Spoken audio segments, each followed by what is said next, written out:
e bem-vindos ao Camarote 21 e ao Festival de Jazz de Montreux, palco querido de nomes que fizeram e fazem a história da música mundial.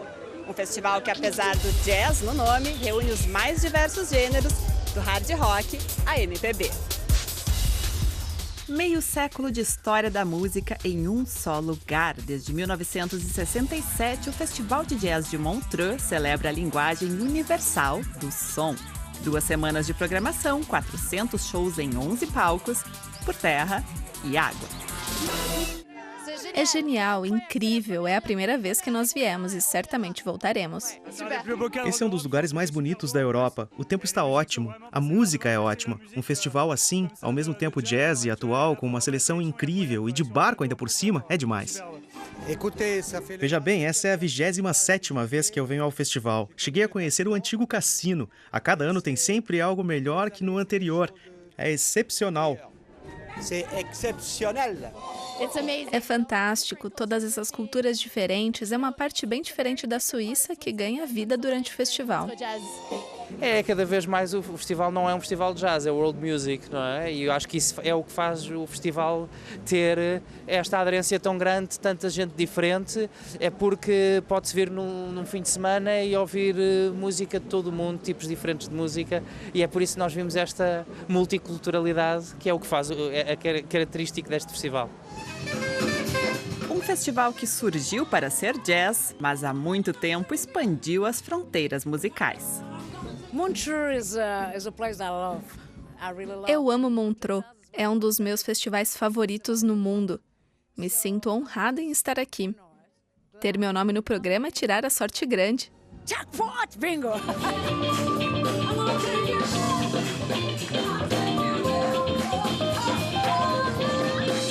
Em cada palco, um estilo diferente. É um palco importantíssimo da música, do jazz, mas também da música eletrônica. É um dos melhores lugares para tocar na Europa. É uma honra estar aqui este ano. Um festival marcado por nomes históricos. Aretha Franklin, Ella Fitzgerald, Ray Charles, ícones do jazz, do soul, da world music, assim como nomes e bandas responsáveis pela trilha sonora das últimas décadas.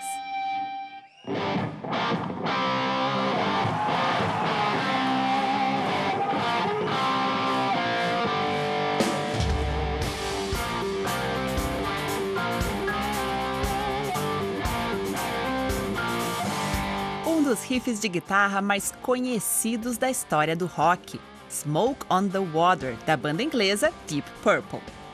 A música é também conhecida como o hino de Montreux, e este ano ganhou até homenagem oficial da cidade. Escrita e gravada aqui em 1971, a fumaça sobre a água se refere ao incêndio do cassino à beira do lago, que na época ainda sediava o festival. Como conta Ian Gillan, vocalista da banda, em entrevista exclusiva ao Camarote 21. Nós viemos para cá porque o produtor Claude Nobs disse: venham para Montreux. Está tudo fechado durante o inverno e podemos encontrar algum lugar. Podemos gravar no cassino. E fazia todo sentido porque nós queríamos sair um pouco do estúdio.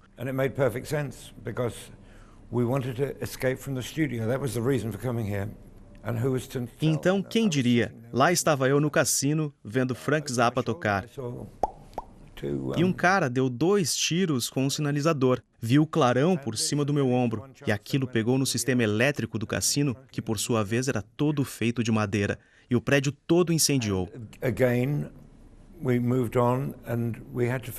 Bom, depois disso, nós tivemos que achar outro lugar para gravar e finalizar o disco. Acabamos no Grand Hotel, como diz na música. No penúltimo dia de gravação, nosso produtor chegou e disse: pessoal, precisamos de mais uma faixa, ou melhor, precisamos de mais 7 minutos de música, porque o disco está muito curto. Ok, então o que vamos fazer? Eu lembro que fizemos uma passagem de som. Nós vamos usar essa faixa e vamos escrever uma letra, uma canção biográfica sobre a gravação do disco. O instrumental com o den, den, den já estava gravado. Só escrevemos a letra contando a história. Todos nós viemos para Montreux e etc.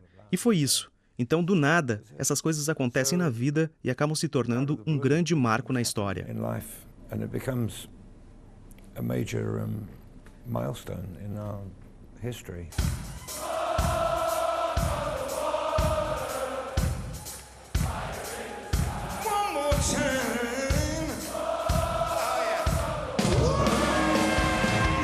You and Deep Purple are part of a whole generation that reshaped. Você e o Deep Purple fazem parte de uma geração que marcou a história da música contemporânea. Na sua opinião, o que fez com que esse boom da música britânica dos anos 60 e 70 fosse tão impactante e duradouro? E você vê algo comparável hoje em dia? And do you see nowadays anything comparable in the music industry? O mundo era um lugar diferente naquela época. Foi apenas 15 anos após o final da Segunda Guerra Mundial. Todo mundo queria paz, todo mundo queria amizade. Nas cidades, as pessoas viviam em habitações temporárias de concreto e coisas como caravanas. Não havia nada. Foi um momento de reconstrução. Havia muito foco e energia e liberdade também. E havia muitos estilos musicais já estabelecidos. A era Frank Sinatra, que foi imediatamente antes de nós, por exemplo. Mas nós queríamos fazer algo diferente. Nós ouvíamos blues americano. Ouvíamos música folclórica inglesa, música orquestral, jazz, blues. E toda essa diversidade servia de inspiração para esses garotos que tinham uma banda. Então nós copiávamos tudo o que conseguíamos encontrar, colocávamos a nossa energia, e assim surgiu, eu acho, como um estilo.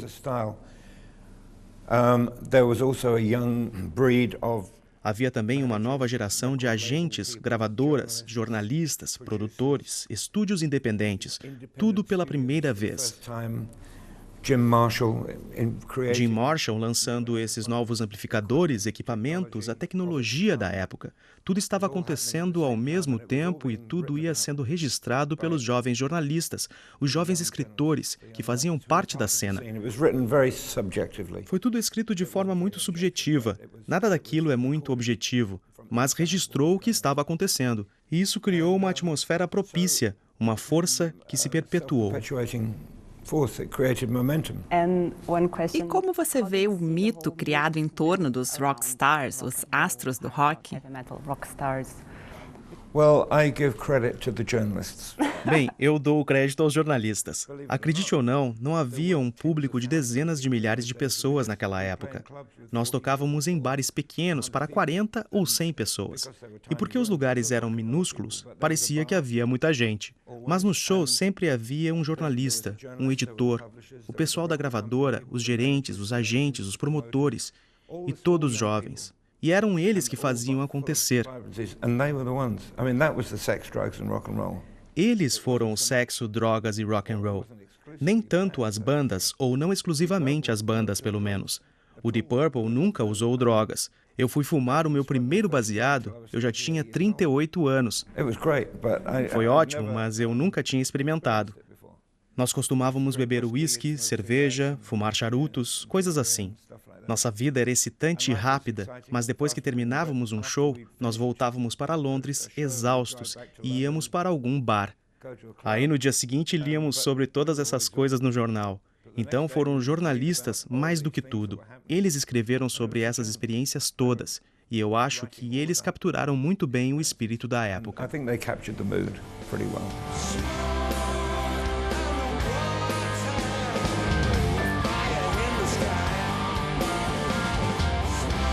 Capturar o espírito da época, algo que em Montreux é lei.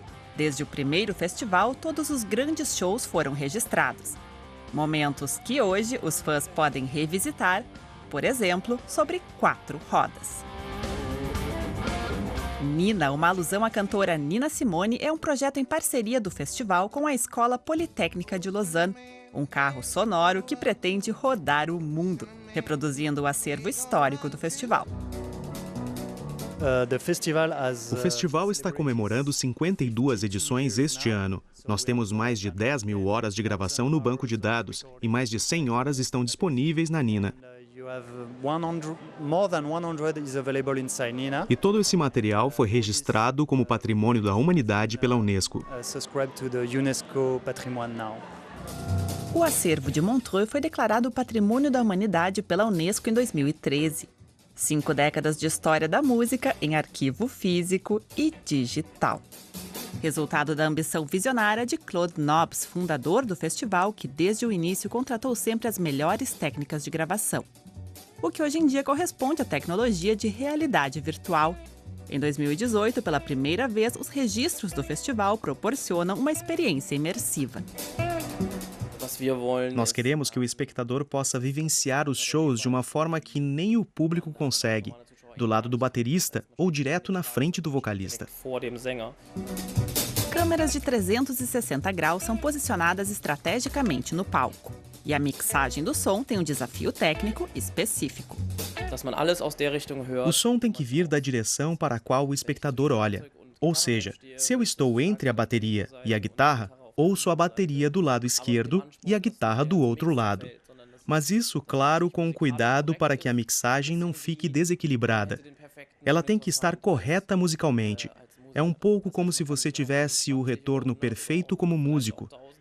Isso significa que daqui 20, 100 ou até 1000 anos, você pode estar ali, no palco, ao lado de Billy Idol e curtir o show novamente. Billy Idol, Iggy Pop e outras lendas que passaram por aqui. E quem sabe um dia também de jovens artistas, lendas futuras, quiçá.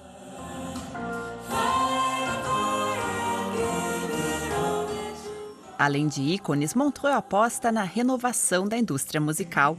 No palco do Young Talent Awards, o prêmio para jovens talentos, o festival incentiva o intercâmbio entre gerações. Eu sinto que a melhor experiência de aprendizado que você pode ter é com alguém que já faz aquilo há muito mais tempo do que você, que tem dicas diferentes para te dar.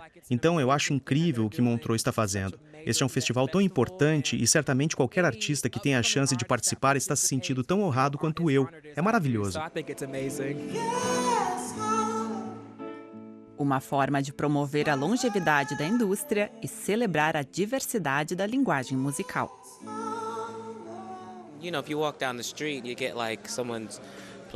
Você anda pela rua e vê alguém tocando música tradicional africana, um pouco de hip hop do Bronx ou música espanhola. Você vê de tudo. Alguém tocando sanfona, que é um instrumento originalmente europeu. Você tem tudo em um só lugar.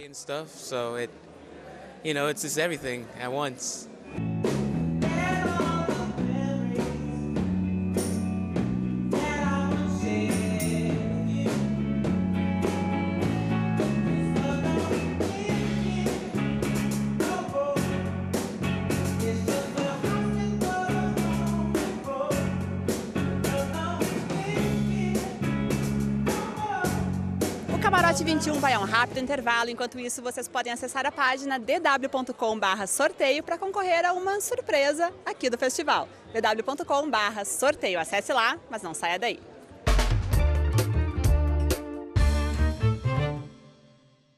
Camarote 21 de volta com um especial sobre o Festival de Jazz de Montreux, palco da música mundial e brasileira.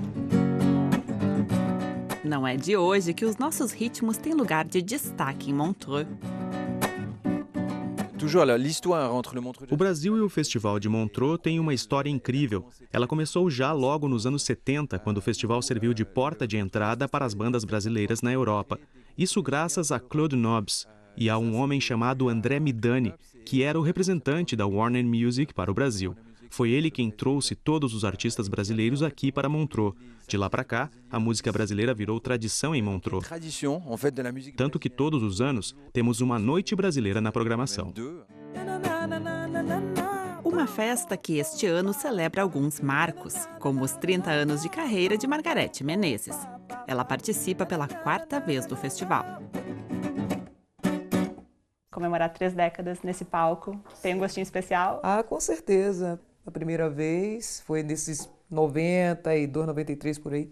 Depois teve um ano que foi o aniversário de... O Festival de Montreux comemorou 30 anos de carreira de Gilberto Gil. Aí eu participei também, fiz o meu show e depois teve um encontro com o Hermeto Pascoal, com todo mundo no palco, o Chico Buarque, foi muito bonito.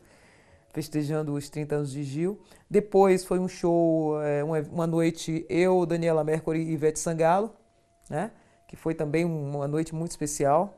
Cada uma fez seu show, depois reunimos todos e hoje, agora com Gil e Martinália, né? Então, fico muito feliz de estar aqui de novo, esse lugar sagrado para a música do mundo, né? Então, é um prazer enorme. Em Montreux, Margareth canta os sucessos que a consagraram dentro e fora do Brasil.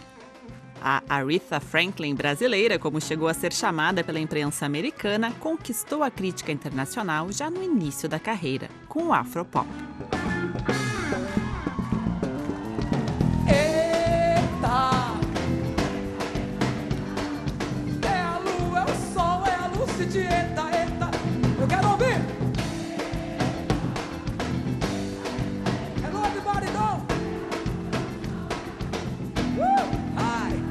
Quando eu cheguei aqui na Europa, em 92, com David Barney, então os críticos de música naquela época, né, falaram, ela vem trazendo a Brazilian African Pop, né, a música afro-pop brasileira. E eu me identifiquei imediatamente com isso, com certeza que nós temos isso no Brasil, não é nenhuma coisa nova, né, eu acho que desde a Tropicália, já se faz essa mistura, né, esse cruzamento dessas células, né, das células afro-brasileiras, africanas que se cruzaram no Brasil, e aí afro-brasileiras, com todas as coisas de lá também, com cultura indígena também, né? Então, afro-brasileira, com a contemporaneidade, né? Com o ritmo contemporâneo, a sonoridade contemporânea, né? Que é o pop, né? Eu sempre digo, é o tambor e o computador, né? É o contemporâneo e a memória. Então, ser afropop é isso, é você reconhecer sua raiz, mas tá presente no dia a dia. Né? Todo dia, mesmo dia, a vida é tão tacanha. Nada novo sob o sol, tem que se esconder no escuro, quem na luz se banha. Por debaixo do lençol. Uma conexão bem sucedida por aqui. Seguindo o Afropop de Margareth Menezes, Martinália coloca a plateia para sambar.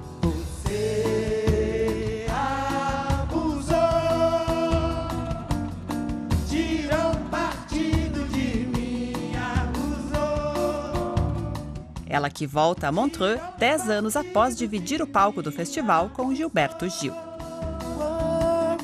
uma maravilha, né? Poder estar aqui agora mais uma vez, né? Com meu som, com o Gil, 10 anos depois. Esse lugar feio pra caramba. O que esperar desse show, que está na programação? Depois eu fiz um disco aqui mais misturado, né? Eu não trouxe a banda toda, então vai ser um pedaço, um pouquinho de cada coisa que me trouxe aqui, né? Vou cantar um pouco das minhas músicas, mas também vou, claro, meu pai está fazendo 80 anos, sempre canto ele, vou dar uma cantadinha nele, até porque a primeira vez que eu vim aqui foi com ele. E vou puxar mais pro samba mesmo, né?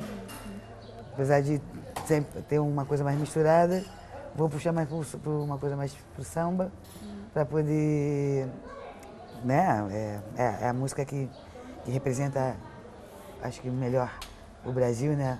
Fora do Brasil.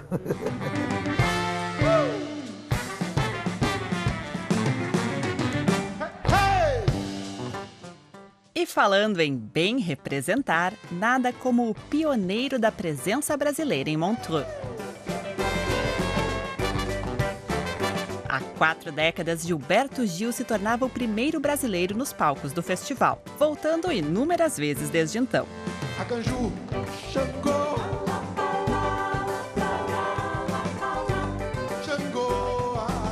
Hoje ele apresenta o show Refavela 40, uma homenagem aos também 40 anos do álbum Refavela.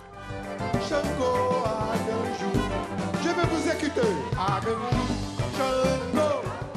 Gil, muito obrigada por conversar com a gente hoje. Obrigado a você. Você está comemorando 40 anos desde a primeira vez também que veio a Montreux, né? European goddess named the jungle drum sound. Yes, she was fertilized by some apricots while underground.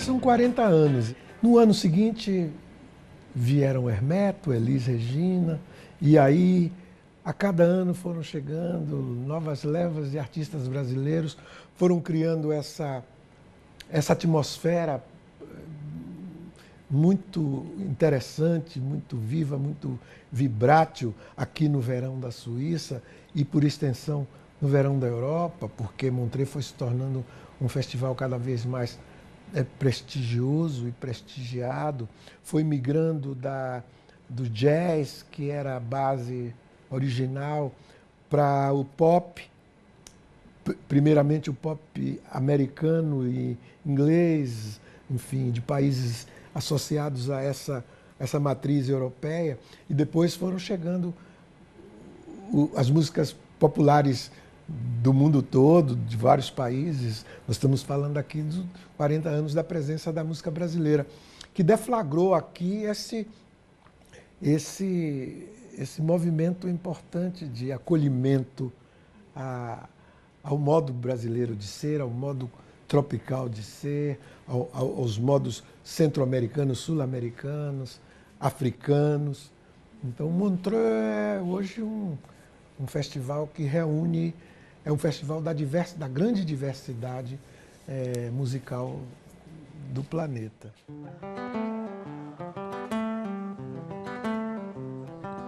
Uma diversidade que Refavela, já na década de 70, retratava de forma exemplar. O álbum foi gravado meses após uma viagem à Nigéria, onde Gil participou do 2º Festival Mundial de Arte e Cultura Negra em Lagos. Refavela, revela a escola, samba paradoxal. Brasileirinho pelo sotaque, mas de língua internacional.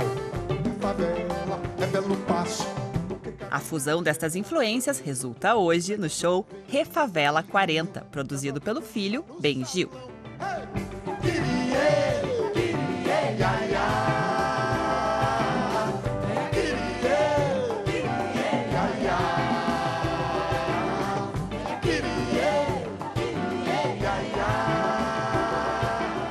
Dos discos do meu pai, mesmo os grandes clássicos assim, que tem gravações e arranjos bem... que são clássicos mesmo, eles têm uma coisa muito pessoal, né? Você vai ouvir o Expresso, você depende muito ali da voz, do violão, daquele... Esse é um disco que tem uma linguagem mais universal, que eu acho que era inclusive a proposta, porque a música do Marley é assim, a música do Fela Kuti é assim. Se você juntar aqueles elementos de uma orquestra de Afrobeat e executar aquelas músicas, você de uma certa forma consegue reproduzir aquela atmosfera. Com a música do Bob Marley é a mesma coisa. Meu pai mesmo já fez isso. Você junta aqueles elementos, assim, aqueles riffs, aquelas coisas, e aquilo é facilmente reproduzido. Eu acho que esse é o grande mérito, assim, é uma linguagem muito universal. Uma universalidade celebrada há 40 anos em Montreux.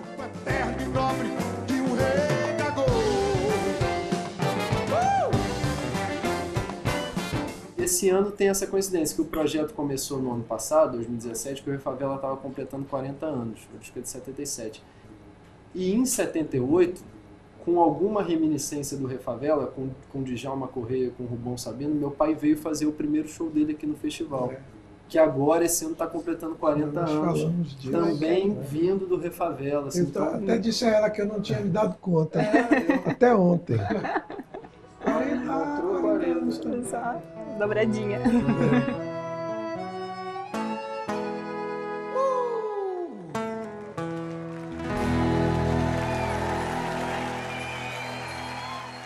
Esse foi o Camarote 21 especial aqui do Festival de Jazz de Montreux. Muito obrigada pela companhia nesta viagem sonora. Lembrando que para levar um pouco do festival para casa, basta acessar dw.com/sorteio. Nós voltamos na semana que vem, como diria Gil. Aquele abraço e até lá!